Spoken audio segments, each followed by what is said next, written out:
So there's no shortage for the work. There's no quick way to do this. I'm very confident about the outcome of an independence referendum. Again, I was asked by the BBC last week, are you not concerned that independence support is still around 46, 47%? And I said, well, look back to when Tommy was a lad, when the Tories won in 1979, just before his first campaign as a fresh-faced candidate. When Labour lost that election, they were 18 years out of power. In 1983, they almost became the third party in the UK. It took them 18 years to recover from that loss.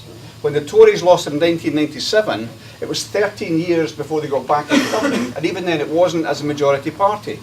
So big losses tend to be followed by a long period of trying to get your act together and get back on top again. We have never gone backwards since 2014, and if anything, not least the polls I've just mentioned, we've showed increased support. And I think, just as Tommy was saying, the one thing that's holding it back even further is this level of uncertainty. People are waiting. Whatever we think of it, people are waiting to see what happens with Brexit. In Coatbridge, they were asking about the appointment of a new Minister for Food Supplies. They asked about Operation, it was quite strange to hear somebody asking about Operation Yellowhammer, for those that have heard of that. That's not an anti-SNP initiative. In fact, it's not even an anti-Boris Johnson operation, because there's another operation called something else about the anti-Boris Johnson operation. It's about civil contingencies in the event of Brexit. And this is the last point I'll finish on, because it's really important. We shouldn't take an eye off the ball. Some of these big decisions, whether Brexit or whether Trump got in or various other big decisions that have been taken in the past, haven't been on the big issues. The big issues that concern us, of course, independence, self-determination for our country. Sometimes they're taken on the basis of the perceived competence of the government of the day. Now, this government is talking about possibly food rationing. You've had Jaguar, you've had Toyota, you've had Nissan today saying they're expecting massive job losses. You've also seen situations where there's a trial on medicines being stopped in Scotland specifically because of Brexit that's going to happen in another country. And I would just say, keep an eye open for the extent to which people, even Conservative voters, are saying to themselves, this is an utterly incompetent government. They're not doing the first rule of government by being in control of things. And it is often the case, as I believe happened with the Brexit vote, where people take decisions based on the perceived competence of the day. The central point, I believe, behind our success in 2011, Team Record Vision, deemed to be a competent government, and the people were willing to support that. And actually, they just want to have those basics taken care of. So if we can campaign on that, but if we campaign on the overriding principle that the future of the people of Scotland can only be decided by the people of Scotland, it's my belief this constant saying by the Unionists, you're not going to do it, can only have a beneficial effect on independence. If we keep campaigning on that, and if we talk to people, and the party's working on making sure we can record just those casual conversations as well as the canvas returns, the voter identification we can do, then I'm extremely confident that we can win a referendum if we get out and work. And I think the time is coming soon when that decision is going to be put to the people of Scotland, and I believe we can win it. Thank you.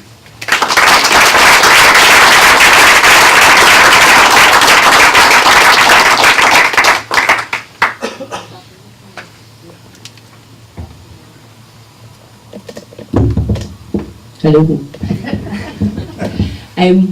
Thank you very much, Keith. I think we've heard everything in terms of having a variety of views around about the topic of independence. So we've heard very much about the local campaign and how excuse me, how you can get involved with that. We've heard about engaging young people. We've heard the wider UK context, international context around Brexit, and we've also heard in terms of campaigning with the party where we need to be doing, and of course a massive push to get out and by-election campaign whenever there is an opportunity to do that. I've been trying to do that as much as I possibly can, and that's what brought me up here the first time round, campaigning for Alex. And I think the more that we can do that as a party and move around and address localised issues, but with as many faces from wherever we can find them, the better. I think that's the approach we need to be taking in campaigning across the board. So we've heard from the panel. I think it's about time we opened up to the floor to hear your questions around about independence.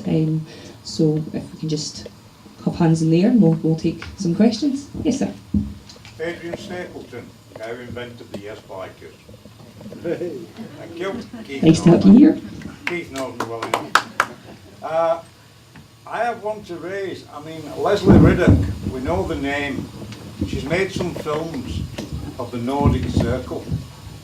And everybody keeps going on about going back to the EU and going back to the EU. But yet the Nordic Circle are waiting, arms open, to welcome Scotland in with them.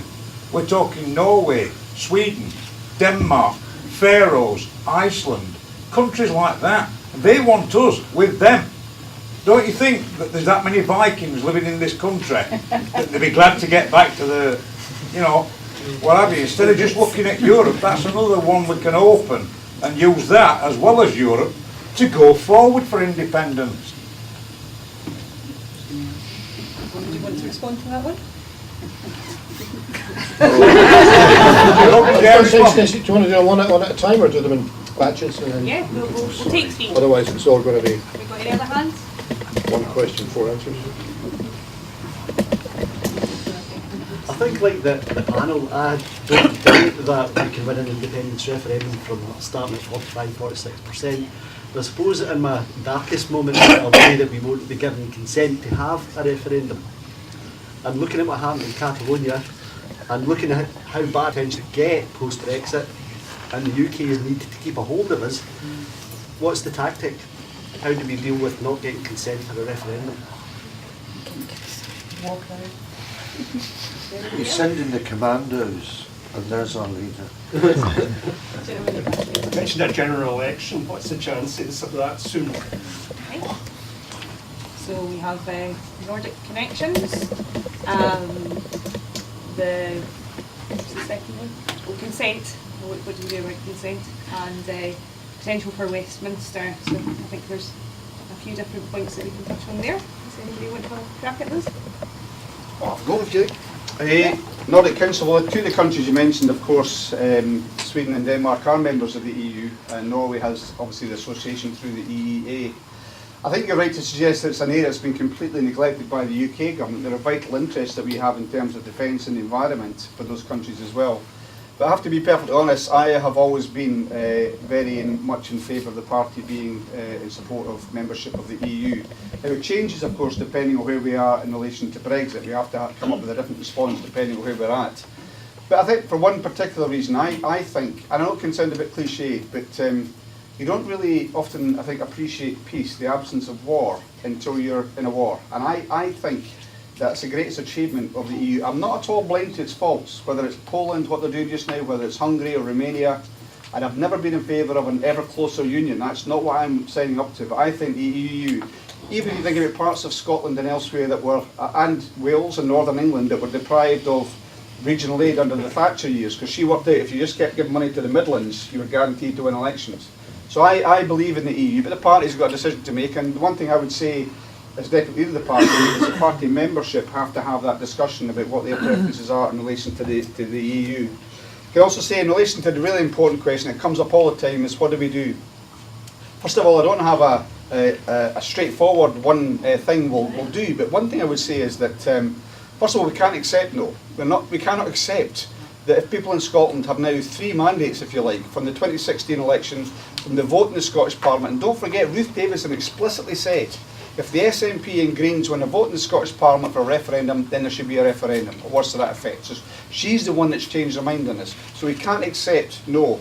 There are a number of things. First of all, if you get people together that don't necessarily believe in independence, that simply believe in the principles of democracy, to challenge that. Yes. There's also the question of whether there is an open question. I think Wings is looking at this issue just now about the legality of having a referendum, a binding referendum in Scotland. Of course, the EU referendum wasn't a binding referendum, but they said we've got to do what the people said. So there's that issue as well. And there's also, I think, Henry McLeish, who many people don't listen to too much anymore, been waiting for 10 years to find out which way he's going to go. But he's done some interesting work recently on the European Convention on Human Rights, which says that part of a member state, even when the constitution of the member state prohibits it expressly, should have the right to choose its own future. So there are a number of ways in which it can be challenged, but one thing is sure, we cannot accept it just because they say that. And the third question, Tommy's much better placed to answer than I am, is on the issue of a general election. All I would say is from the MPs I've spoken to, we've got 2 in the campaign committee, Alison Thulis and Drew Henry, and it does seem to change. They think it's such a a febrile atmosphere down in Westminster. They couldn't predict which way it's going to go, but it may well happen. I mean, if this guy that's put his name into the 1922 committee is the start of a real challenge, then it could be Boris Johnson. You could get one very quickly.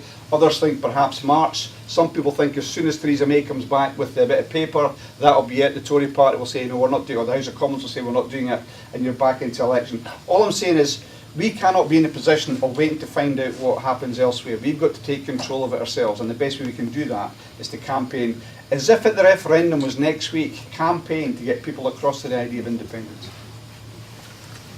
So, so I'll do them in reverse order then. So in the general election, look, there's only two ways there can be a general election, unless the Fixed Term Parliament Act is repealed. But as the law stands at the minute, there's only two ways. One is that there's a 2/3 majority in the Parliament to call a general election before the due time, which is 2022. So in effect, that can only happen with the consent of the government of the day, which is what happened with Theresa May last year. The second way is that the House of Commons votes to have no confidence in the government of the day, and no one else is able to put together a government in which the Parliament has confidence within a 30-day period. Okay? So you get this crisis of confidence, nobody able to put together a government with a majority on the floor of the House of Commons. Now, in those circumstances, there might be a general election, but before we get to that 30-day period, something else may happen, and I threw this out just to show you how crazy are the times in which we're living, which is that you could have a change of government and even a change of Prime Minister without there being a general election. That you may get splits within the Tory party, splits within the Labour Party, and some sort of coalition based on, oh, let's just see this through to the end, a government of national unity to get out the other side of Brexit. That's a possibility. That doesn't need a general election in order to happen. Although I think any government formed on that basis would have a crisis of legitimacy in the country, and unless it had pretty much all of the press and opinion formers behind it, it would find very difficult grounds to operate. So the question, really, I should just say I don't know, and nobody knows, because things are so chaotic and uncertain. But those are some of the possibilities. And at the end of the day, of course, it's just a matter of numbers. I don't think actually either Corbyn or May want to have a general election anytime soon. But there comes a point where the numbers just don't stack up. We are in a hung parliament situation, effectively.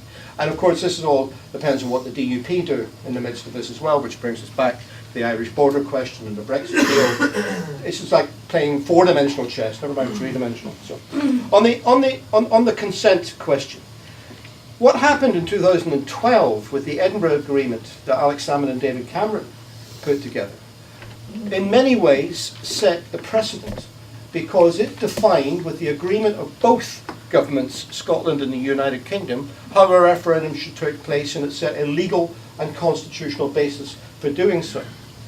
To my mind, and I think to the party's mind, that is exactly the basis on which a referendum should be conducted again when the next one takes place. And any attempt to change the terms of reference of the referendum, to change the electorate, to change the way in which it is conducted, would be subject to legal challenge, because the government of the day would need to prove, and ultimately we would take them to court, it would need to prove in a court why it was good enough for 2014, but not good enough for 2019, 2021, or whenever the date might be. So there is a legal precedent here that I think we have to hold on to. And if we get a situation where the Scottish Parliament decides, by a majority vote, having been elected on a basis of a proportional representational electoral system, it decides by majority to actually petition the UK government under Section 30 of the Scotland Act to have further referendum, the United Kingdom government would be an extremely thin ice indeed, I think, to stand up and say, no, you can't. It may try and, there'll be shenanigans, or it'll try and find some way around it, but to simply deny the right of the Scottish Parliament to make the request and invoke the procedure will end it up in the Supreme Court. So there's lots of fight, lots of battles ahead, but I think the good thing is that the precedent is with us and our side. And finally, on the question of the Nordic Circle, and let me stress here, I'm not talking about what is party policy or even what should be party policy, but I wanted to throw in something to try and stimulate a debate, and it is this. that a lot of this depends on timing. If it is the case that we leave the European Union on the 29th of March 2019, if that is the case, then we need to consider what the SNP policy is, what the yes position would be in those terms, because those terms are different from what they are now, because we would be talking about joining, not retaining membership, but joining the European Union as an independent country. And that is a different proposition from retaining membership of a political union because you have seceded from one of the original members. So we would need to consider what our position would be in that. And in doing so, we've got the elephant in the room is going to be this. How do you establish a close economic and financial relationship with the European Union, with mainland Europe, when your biggest neighbour to the south, which dwarfs you by a factor of 8 in terms of its population and economy, is not in that arrangement? And you want to trade with them as well. So we need to look at overlapping trading relationships within Britain and within Europe, and of course, in that context, within a Nordic arrangement as well, which is why, in my view, the only sensible approach to this is to say that if we get to that position, then we should be arguing that the new independent Scottish Government tries to achieve the best international deal it can with the presumption that we wish to be a full European country. And it comes back to the people of Scotland with the best possible deal that it can negotiate. And I know the history of the European Union is such that whatever that is, it won't be like any other deal that already exists. It'll be a bespoke deal to deal with particular circumstances of the time, because the history of the European Union is all about making bespoke deals. It's all about compromise and agreement and trying to get something that works for both parties. And I'm sure that that will continue in the future. Can I just say one thing about it, Tommy? Further to that, on that film about the Pharaohs, it was by the people of the Pharaohs, the people who were running it. And they actually said, we make one commodity here, fish. That's it. We're currently looking at 5G on our broadband. We should broadband 80 miles off the coast so that our fishermen can talk to the families while they're at sea. This is how far advanced they've got since they've left Denmark. They've got their own airline and everything. They've gone independent. So what they're saying to Scotland is, what the hell are you waiting for? That's what they're saying in general, you know. With respect, there's only 55,000 of them. That's the point, isn't it? 55,000. And there's 5.5 million here.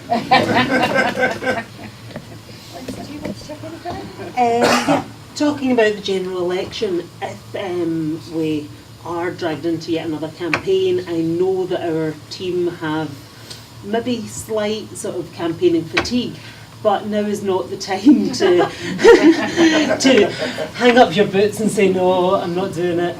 We need Chris to win again. We need to send a strong message saying, do you know what, we're SNP supporters, we're independent supporters, we believe in this, we'll need to get behind Chris and we need to get him back in to Westminster if that happens.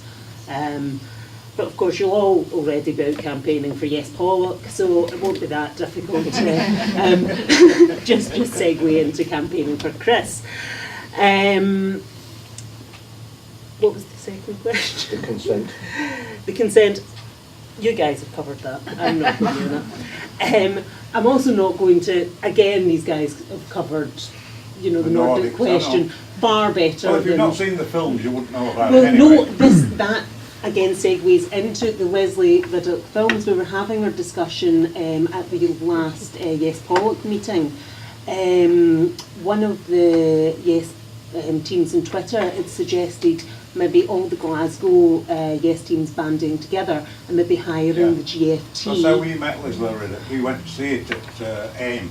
That's Great. Ayrshire Independence Movement down in Ardrossan. Yeah. They had a big showing and Leslie Riddoch came along. Well, That's this how is we it. fought This is We saw the exactly first one. There's now 3 films apparently. precisely, and how amazing would it be to see it on a big screen? Agreed. Have Leslie there, have everyone and her doing a Q&A. That's right. I mean, I've since watched it twice. I've even watched it on my own TV. Yeah, exactly. And again, some of the campaign materials that we're going to get printed out for street stalls. There's a great website, Indie Poster Boy, and he's got the Leslie Riddick postcards right, that yeah, we're going I to print know, out with the URLs. We were even discussing for the elderly that maybe don't have access to YouTube and that sort of thing. We're maybe putting out feelers to see even if we could do a wee DVD for. We're trying to get some DVDs done for different films as well. Like we're aiming for Yes, Garnet's Valley, by the way. Okay. That's where we've come from. Fab. Well, take with the cards, keep Yeah, I'll in take touch, one with me, don't worry. and yeah, let me know how you Well, got we're on with currently that. organising Ayrshire, as it is on the 14th of October. We're meeting with a lot of Ayrshire, different groups from Ayrshire, Yeah. and we're hoping to form one big circle Yeah. so that we can all pass information to each other about what's going on in the campaign and bang it up there and go for it, Precise. you know. And again, I mean, It's got to be done. So I mean, Yes, Pollok's going to come in. I've already visited Yes Ruther Glen.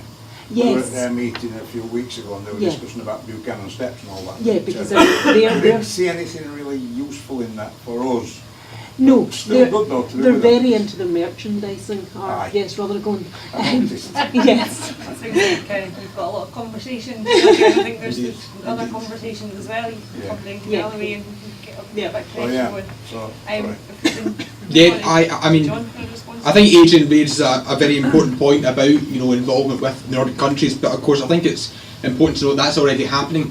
The Scottish Government, for example, has adopted policies such as the baby box from Finland, which is great to see, and you know, I would hope that, you know, after independence that would continue, but I think a lot of young people especially would agree that that has to be part of a programme of involvement with the wider European family, and that our opportunities can't just be restricted to that one little corner of Europe, definitely. So yeah, I mean, I'm 100% in favour of further involvement with Nordic countries. I think that's definitely a good model that we can style ourselves on, if you like. But yes, that has to be part of an involvement with the wider European family. In regards to consent to a second referendum, I think given the level of international condemnation that the Spanish government has received over Catalonia, Theresa May would be incredibly foolish to oppose a second referendum on independence. But in saying that, if she's foolish enough to walk on stage at her own conference dancing, who knows what she's capable of. But yes, That wasn't dancing. true. so Yeah, so I mean, we'll need to wait and see, and we'll need to cross that bridge when we come to it. But I personally think that's quite unlikely. But who knows? In regards to the general election, I think Chris and Tommy have, you know, raised important points.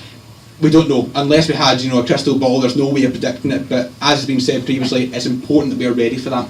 And we need to be ready for not only a general election, but a second independence referendum, a second EU referendum, who knows. But we need to be on that campaign footing right now. And I think it was, you know, great to, I think someone said that, you know, we need to be campaigning as if the referendum's going to be next week. That's so important. We need to be on the ball. And, you know, definitely that has to be the case going forward. Definitely. Agreed. just You take one question. yeah, we'll do another round in just a wee second. I just wanted to highlight on the point of campaigning. Obviously, the SNP is a political party that aims to campaign continually. A huge part of that is campaigning on independence continually. Coming forward into the organisation convener role, it's going to be my push to ensure that everybody is being fully prepared for whatever challenges are ahead, ensuring that we have candidates who are able to stand, that we have election agents vetted for the process, forming the guidelines round about that so it's more accessible for people, ensuring that there is audits and campaign plans ready to go to support our branches moving forward, because I appreciate that everybody is tired. We have had a lot of campaigns in a very short period of time, but absolutely now is not the time to stop. Yes. So in terms of making sure that we are continuing our contact, getting out and about, speaking to people, building the relationships with our existing supporters, building the relationships with friends that we've not yet met, and keeping ourselves very visible in terms of all these prospective campaigns, I think is something that's most important and should be concerning us at the highest level. So thank you.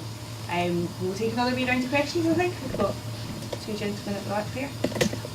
John just mentioned it, mentioned Catalonia in his speech a second ago, and earlier on somebody was talking about wearing badges, getting your, I think in most cases they're talking about putting SNP badges back on. Now, as you can see, I've got a Catalonia badge. I've been wearing that in solidarity. It's been now 12 months since the events in Catalonia.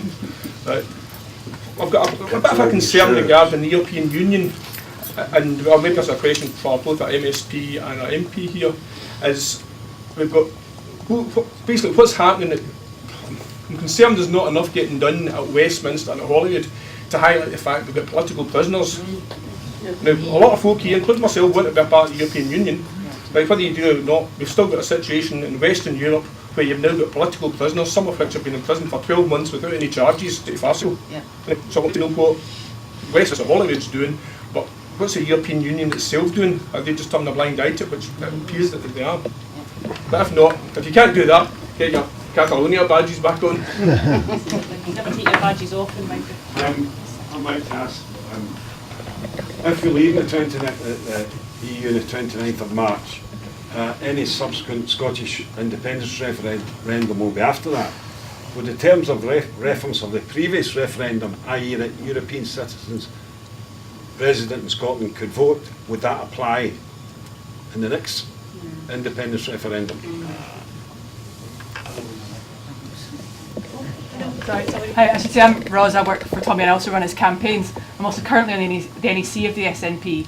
And my question is really about campaigning. It's really important that we're out campaigning. I was out on Saturday in Edinburgh and a bit of Leith, knocking on doors, and it was quite interesting how many people, when we asked them about Brexit even though it's not on the bit of paper that you ask, and I think that's a miss, and I wonder how we can look at getting that in, because a lot of them were saying, well, I voted to remain, and then I voted yes last time in the independence referendum, and now I'm undecided, or I voted no and now I'm undecided, and most of what we got was I'm undecided now in Indy.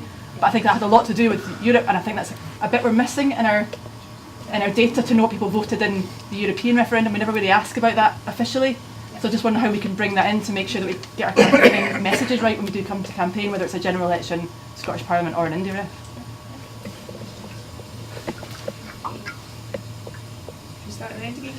Okay, first on Catalonia was mentioned, so I met with the President of Catalonia, and just going back to a point that Tommy made previously, they're utterly envious of the fact that we got that agreed they would give their eye teeth to have a referendum that's agreed with the Spanish state. That's what they want to have, and I met with them because they'd come to Butte House to meet with the First Minister publicly and had a public photo call afterwards.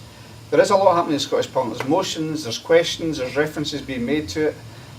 It doesn't always get through the media, you might be surprised to hear, but there's an awful lot of concern. Some people like Sandra White in particular has done a huge amount of work on this. Tricia Marwick has, my partner Christine McKelvey has as well. So it's not far from our minds. We do try to make sure it's kept prominent. What's interesting though is I watched today, I think on Twitter, whereby in the European Parliament, the number of European parliamentarians that had a yellow t-shirt on to mark the 1 year anniversary. We wouldn't be allowed to do that in the Scottish Parliament. Our presiding officer doesn't let us do things like that, incredibly. We got very upset when we all had LGBTI ties on at the last Parliament, and it's now sent out an edict saying you can't do that kind of thing anymore. Even getting today's challenge poverty badges on, we wonder if we're going to get pulled up for that. But so it is, and I know as well, there's people at Westminster, Tommy included, that are really trying to highlight that whenever they can. And it is an absolute scandal. You have people, political prisoners, because they've chosen to exercise their democratic right. On the point about Brexit, well, I think that was the next question about Brexit. That was part of the day of action, was to ask about Brexit. So a lot of people had the Brexometers, or whatever you call them, and some really outstanding results came back from that. As you say, it's about uncertainty. People really, leaving aside people are not interested in politics, not interested in even independence or the union. They are just very concerned about what they're hearing about Brexit. Most people will have some experience already of whether it's somebody at university that is telling them that other students aren't coming from the EU, or the universities themselves saying they can't get the same staff, or they're losing staff. So everybody's feeling it, and we are asking people to do that. And I mentioned in Coatbridge on Monday, it wasn't part of the 4 questions that we were asking for that. Yeah. So, however, we were asking, it wasn't a part of the 4 questions, but we were asking about the previous independence referendum, and people were spontaneously raising the issue of Brexit. And you're right, there's not been enough study either done within the party or academically on not just the Leave referendum, but also on the independence referendum. We could do with more academic study. It's quite a surprise there hasn't been more work done on that. But in the meantime, the best thing to do is to get out there and put the case for it. I've got a feeling I've missed the middle question, which was EU citizens being able to vote. Well, yeah, I mean, we support. We supported it then, even though there weren't strong support for independence amongst EU citizens then, as I believe there is now. We supported it then because it's democratically the right thing to do, and we support it now, so we want to have that. If as Tommy says, they are held to the previous Section 30 agreement that was delivered before, then that would be the case. But I don't trust Westminster. I think they might try and pull something to change the method of that. All I can say is that for our part, and I know this is true of the Scottish Government, which I'm no longer part of, they will fight tooth and nail to make sure that EU citizens and 16 and 17-year-olds. I mentioned my son who was in tears at the last referendum. His younger brother got his first ever vote at that referendum, and I realised the way that radicalised a lot of people. Up until that point, apart from in some elections in Scotland, you told people when they were 16 if they left school, we're not interested in your opinion for another couple of years, and they lost interest, and many never came back to voting. That told people that their vote was really important. And the last thing was, I remember at the start of the campaign, 2012, the number of young people who were no, instinctively no, and by the time we got to the referendum, hugely in favour of yes, and now even more in favour of yes. So we should resist any attempt by Westminster to try and limit the franchise that we have in Scotland for a future referendum. Can you tell me, what is the population of EU citizens residing in Scotland? It's changed. I think it could be about 300,000. I mean, that could swing, you know. Of course.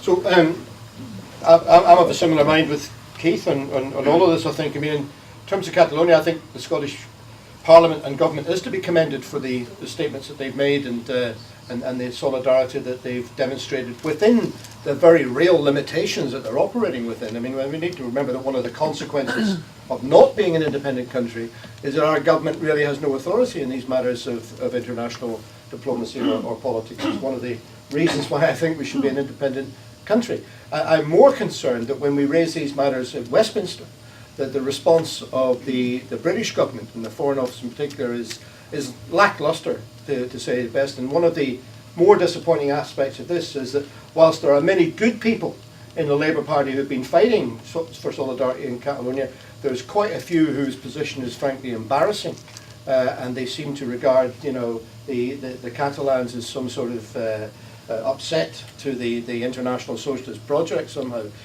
So that's quite worrying. One of my roles at Westminster is I'm on the British government's, British Parliament's delegation to the Council of Europe. So 4 times a year I go there and meet with a lot of other politicians throughout not just the EU, but throughout 47 European countries in the European Parliament, in the Council of Europe Parliamentary Assembly. And it's interesting the degree of solidarity and support that there is for the Catalans there, including, of course, some of the key leaders of the independence movement, Catalonia, being delegates to the Council of Europe themselves. And it makes me reiterate the point that I know people have been critical about the European Union as an institution and its response to Catalonia, but the answer to that is not to break it up. The answer to that is to work with like-minded people in other member countries across the EU and build a coalition so that we can demonstrate solidarity with the Catalans and use that institution of the European Union in order to give it some force. In terms of EU citizens voting, well, I mean, again, it's one of these things we don't know, because that is tied up with the question of what the status of EU nationals would be post-Brexit, and whether there's going to be a transitional arrangement. And of course this is tied up with the deal, and as they keep saying, nothing's agreed until everything's agreed. So despite what proposals been made, we have no idea whether come the 31st of March 2019 EU nationals in this country will have any political rights whatsoever. We just do not know at this point in time. But I certainly would hope, and the UK government has suggested, that they would have similar rights to what EU nationals have at the moment, providing they have settled status, which is the right to vote in what they call subnational elections, local government elections, and of course referenda that do not apply throughout the whole of the nation state, which would be the Scottish referendum when we get to it, which is why they were allowed to vote last time, but they can vote in Scottish elections, but not in UK general elections. And we will be fighting to try and make sure that that right is maintained. And with regard to Brexit, I agree. I mean, one of the interesting things I think is that if there is a general election in the next 12 months or whatever, then on every likelihood the reason for the general election will be Brexit. So it won't be good enough, and I don't know if Jeremy Corbyn's realised this yet, it won't be good enough not to have a view on the matter. You can't go into a general election called on the basis of the government collapsing over Brexit and say, we don't really have a view on Brexit. So, you know, clearly, if that's the case, then this party is going to have a lot to say about it. And at the minute, we have a coherent policy, but that policy only holds for as long as we're in the European Union. It will have, of necessity, to be reviewed if and when that ceases to be.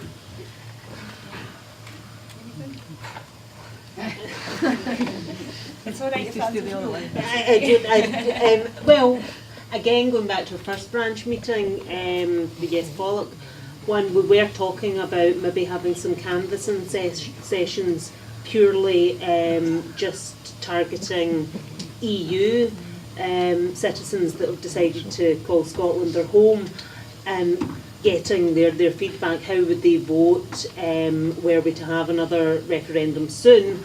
And just open the dialogue with them and kind of get feedback on how they're feeling about it now. I'd say probably differently from how they felt in 2014, certainly.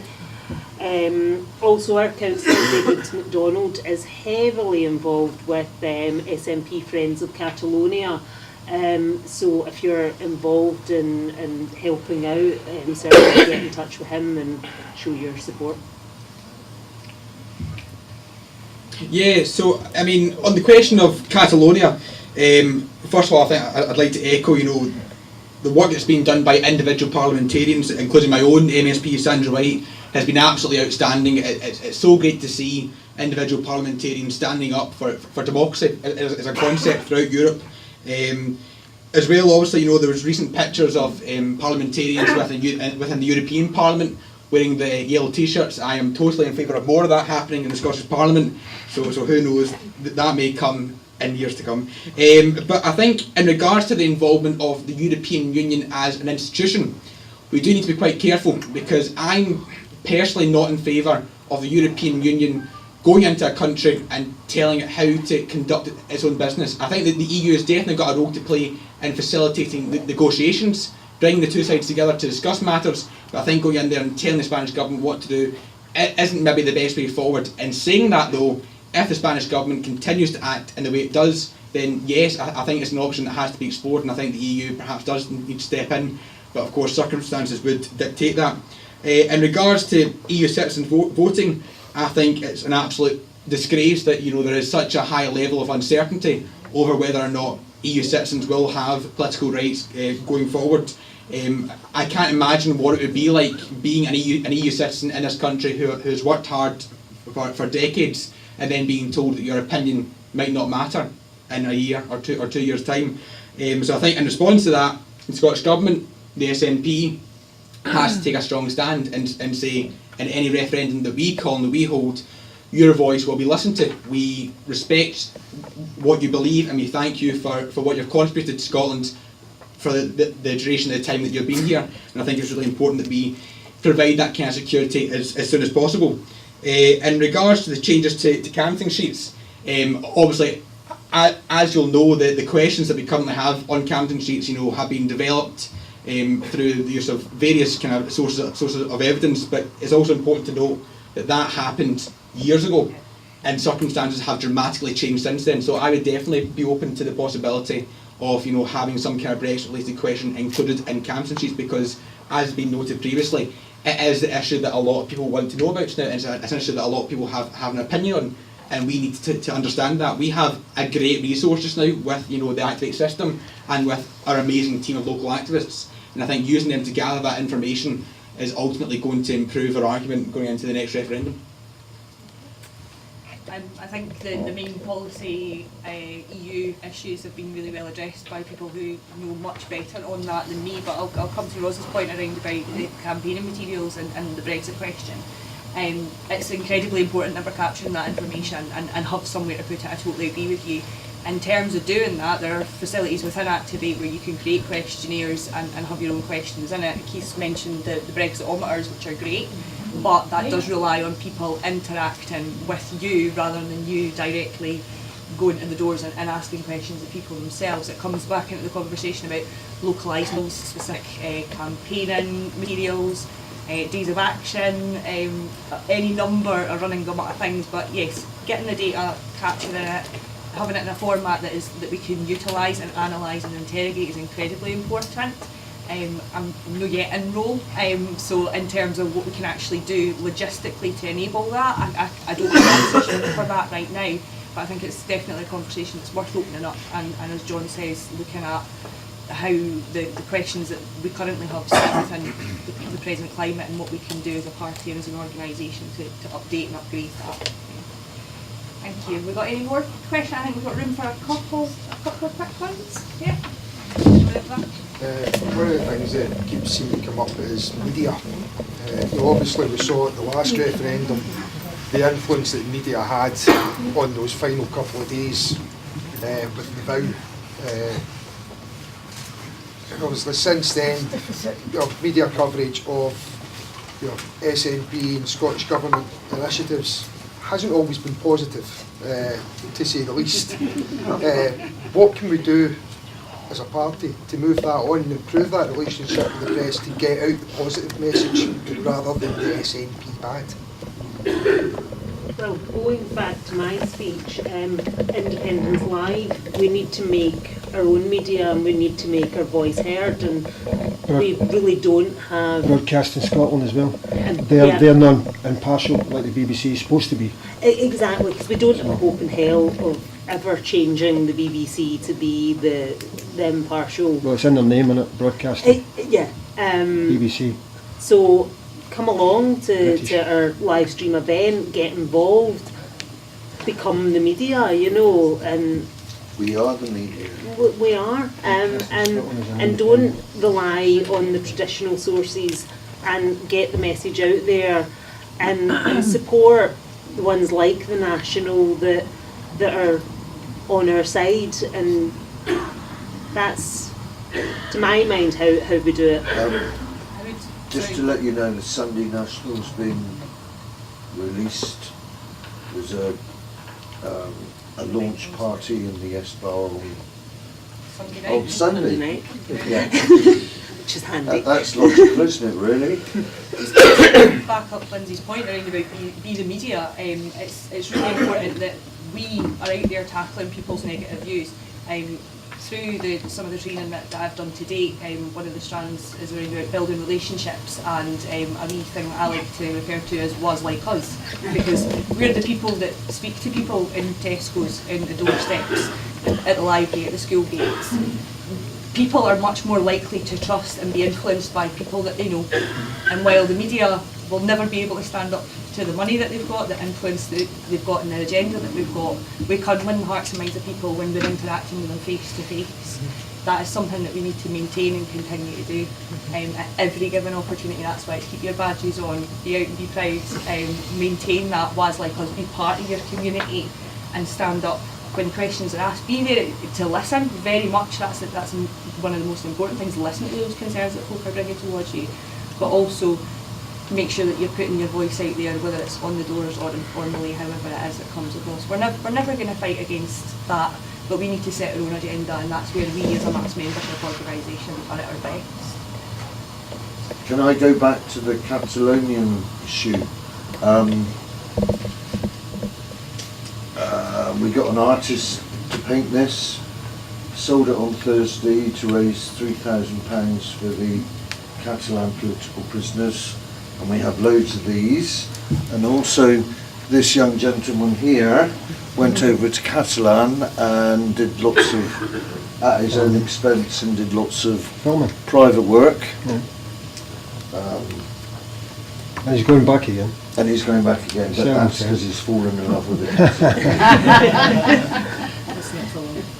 It's great, it's good to hear that you're supporting. Can I just make a comment on the media question? Because every meeting I do, this eventually comes up. I'm surprised it was the third round of questions before we actually got to it. But look, I see a number of things in this. The first is that we mustn't be complacent. We mustn't assume that because we believe something or we see something a particular way, that other people ought to as well.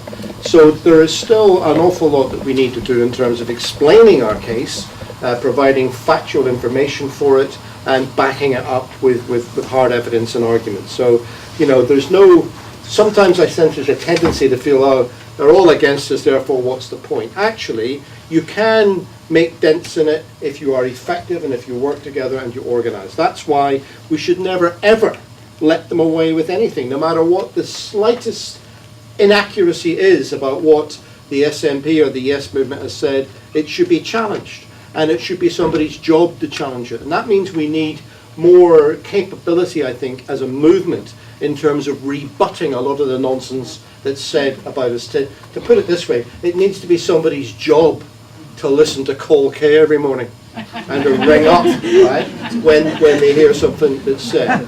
So, but at the same time, we also need to be clear about this, that there are a lot of the media in this country that are owned by our enemies, and they are never going to support us. So we need to try and concentrate our pressure on those parts of the liberal media where we may be able to get a right of reply or fair coverage by making them aware of our case, but not get overworked up about the fact that, you know, the Daily Mail is not going to support the cause of Scottish independence.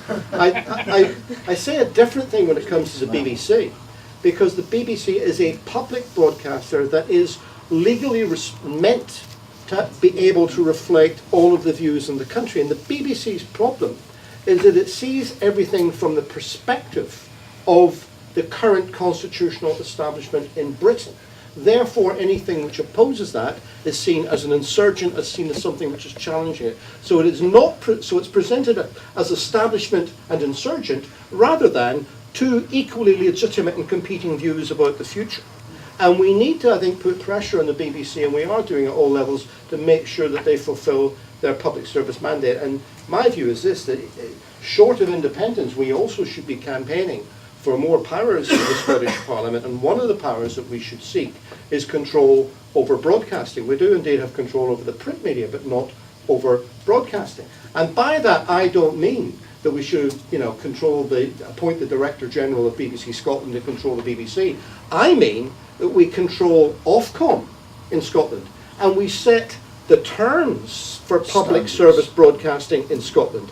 And if the BBC Scotland isn't prepared to fulfil those terms, then we damned well find ourselves a broadcaster who will fulfil them. And I'll tell you, Channel 4 would be waiting to take up that opportunity, you know, that ballot at any opportunity. And the final thing I'd say on media is that I think we also need to be clear as we go towards the next Indie Ref about message, because yes, we should be presenting in a very positive light the heroic achievements of the Scottish Government over these last 11 years and the many things that they've been able to do.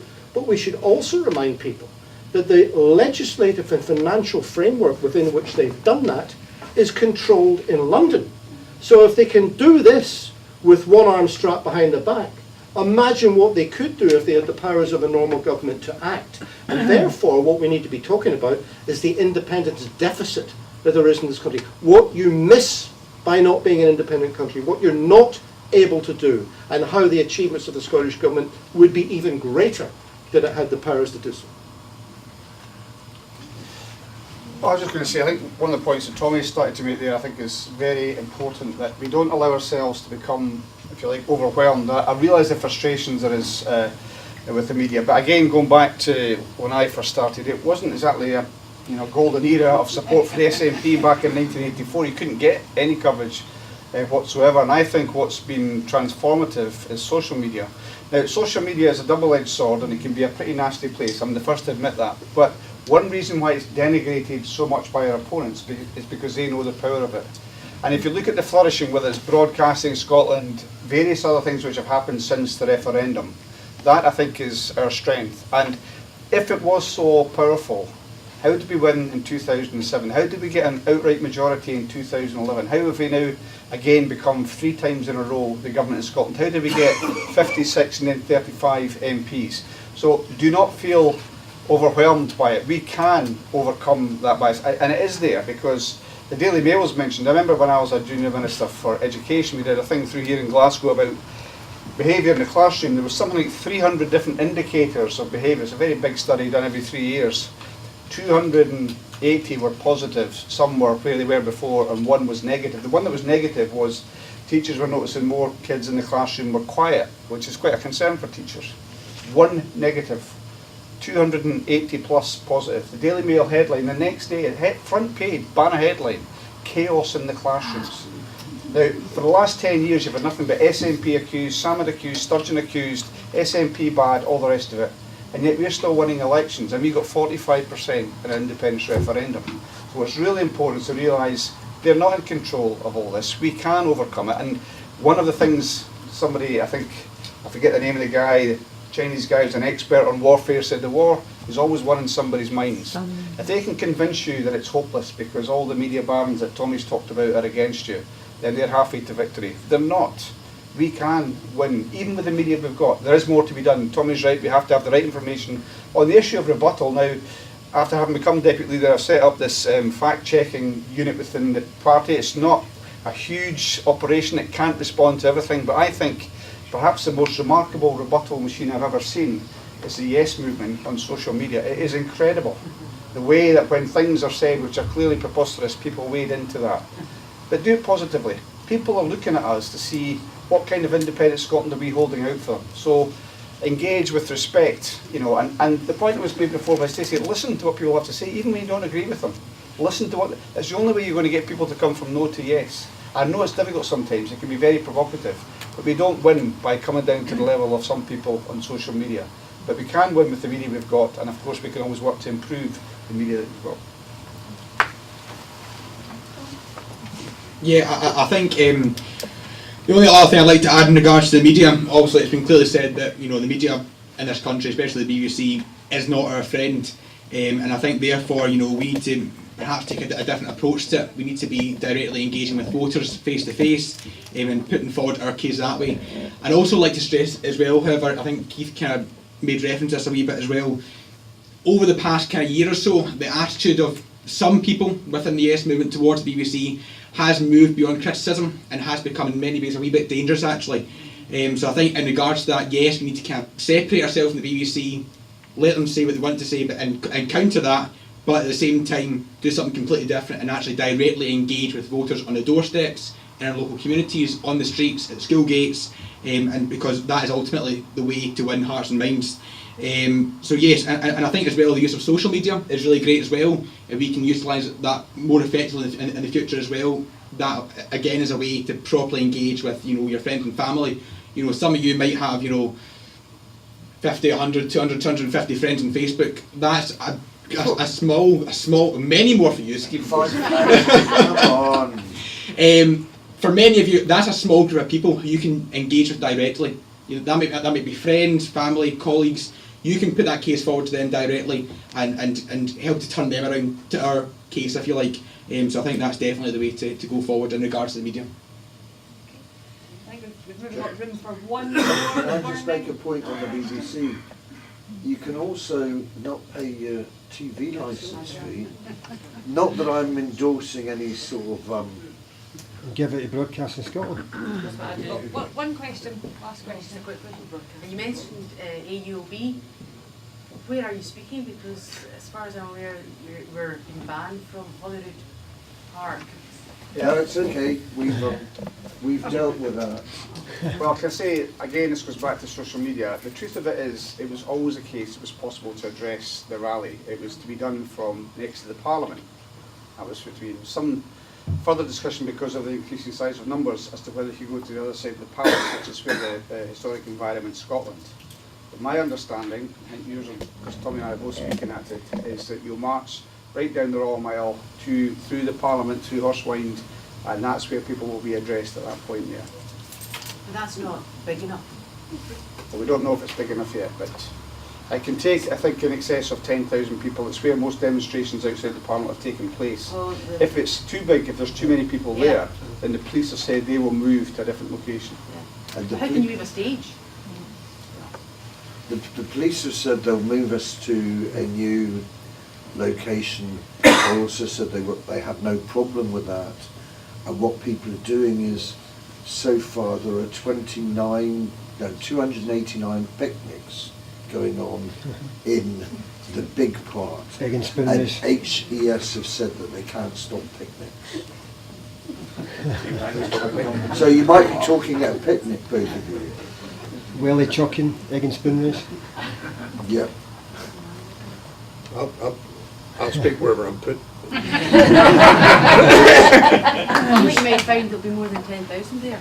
There's a haggis throwing competition if either of you want to take part in that. Well, if, it'll be interesting to see where you end up then. It might be a piece of old-fashioned Judging by social politics media, it'll be boxes. 70,000, I think. 70 or 80. If anybody on the panel's got anything final that they would like to add? Just the media, one last thing I should have said, that you mentioned it, there are two papers, new papers in the block. One is the Herald on Sunday, Unionist paper, one is the Sunday National. Just sort of mention it. So. Don't get them confused. Give Richard your money. It's not actually said as a unionist.